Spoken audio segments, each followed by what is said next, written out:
Volet éducation dans ce 20h suite à l'appel au boycott des cours dans les universités publiques du pays par le collectif national des étudiants. Afin de surseoir aux cours pendant 48 heures, ces étudiants ont levé le mot d'ordre de boycott à travers un communiqué la nuit dernière. Ousmane Osekonde et Mamadi Sangaré pour plus de détails.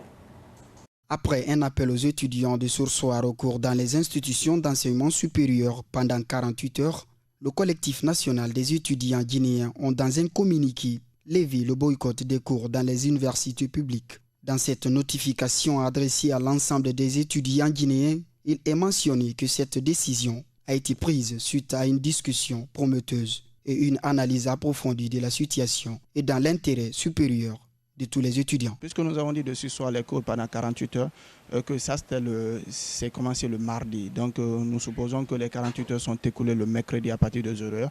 Et donc c'est ce qui a falloir également un deuxième communiqué de dire aux étudiants que oui, bien sûr.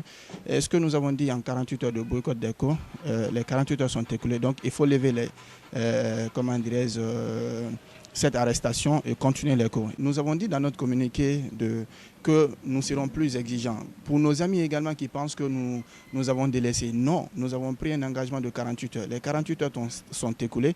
Nous sommes également sur la procédure. Comment est-ce qu'encore il faut relancer? Parce que nous avons dit qu'on sera dans les jours à venir plus exigeants sur la décision. Et je le dis et je réitère que dans les jours à venir, nous serons encore plus exigeants, mais de la manière la plus pacifique. Les autorités, dans leur devoir d'enseigner les fils et fils du pays, n'interdisent pas ces futurs cadres à se mobiliser pour défendre la cause des étudiants guinéens. Lorsque nous sommes en train de défendre quelque chose aussi crucial que l'intérêt supérieur des étudiants guinéens, moi je n'appelle pas de menace parce qu'il va falloir, les autorités bien sûr ils sont dans leurs autorités de nous dire il ne faut pas faire ça, il ne faut pas faire ça, mais nous défendons une conviction. Et donc c'est cette conviction qui fait en sorte que nous sommes aujourd'hui sur pied à faire des sorties médiatiques, à défendre encore davantage l'étudiant guinéen. Dans le souci de régler ces problèmes, ils interpellent et sollicitent par ailleurs l'implication des autorités compétentes. Alors, mon dernier mot, c'est de dire également à nos autorités supérieures, la CRDG, le ministère de l'Enseignement supérieur, enfin aujourd'hui d'écouter ces pauvres étudiants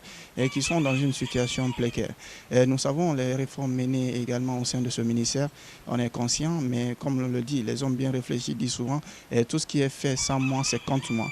Nous voulons être impliqués et associés également dans les prises de décision qui concernent l'étudiant guinéen. Relative à l'application d'une nouvelle réglementation datant de 2007 qui n'arrange pas ces étudiants. Ces manifestations s'inscrivent dans le cadre d'alerter les autorités supérieures, notamment le ministère de l'Enseignement supérieur, de la Recherche scientifique et de l'Innovation.